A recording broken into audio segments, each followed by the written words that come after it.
Tommy, after last weekend, is it all about just getting back on track this time around? That's, I mean, when you lose a game, that's the most important thing, is to win the next one, and that's what we'll be, going out to do. Last week was so frustrating. There's ways of getting beat, and we end up we're giving the opposition goals, particularly in the 3 defeats we've had at home, which isn't like us, in general. But last week, we make a mistake and we get punished for it, and then can't get ourselves back in the game. So we know we've got to be better. We know we've got to cut out the silly mistakes that are leading to the opposition, particularly say at home, get ahead of us. And we've got a perfect opportunity of bouncing back.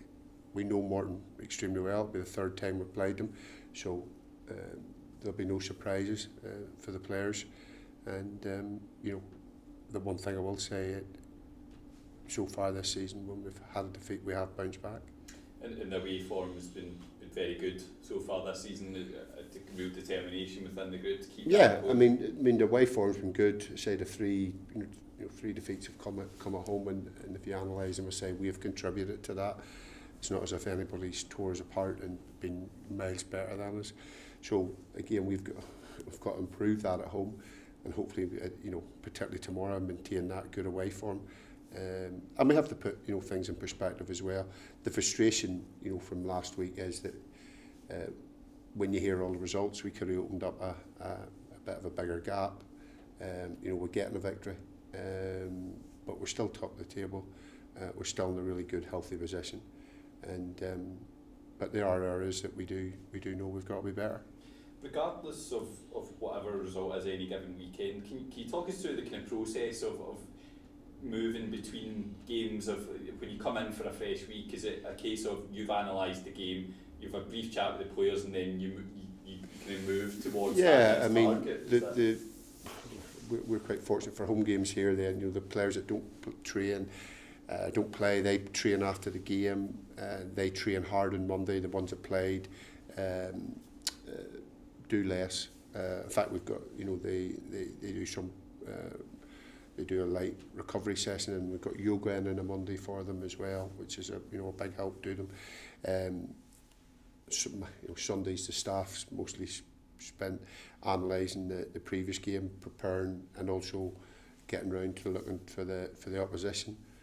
So Monday will be sort of debriefing them, things that we did well on the Saturday previous and things that we need to improve on. And then throughout the week in training, you've always got one eye on obviously the game, the important thing, but the areas that you need to work on as well. So you do that as you go through the week, but really when it gets to the tail end of the week, your focus is certainly more on the game, the next game. How's the squad looking ahead of this one?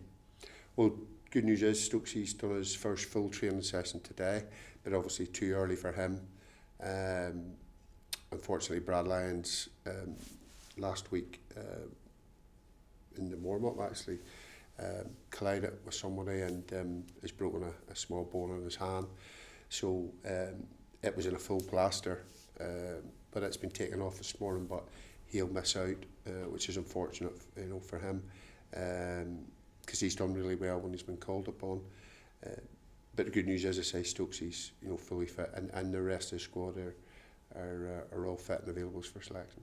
You mentioned it earlier, but also, as you say, it's the 3rd time we've played Morton, so slightly fewer surprises as we come through the different cycles of playing teams a few more times as well.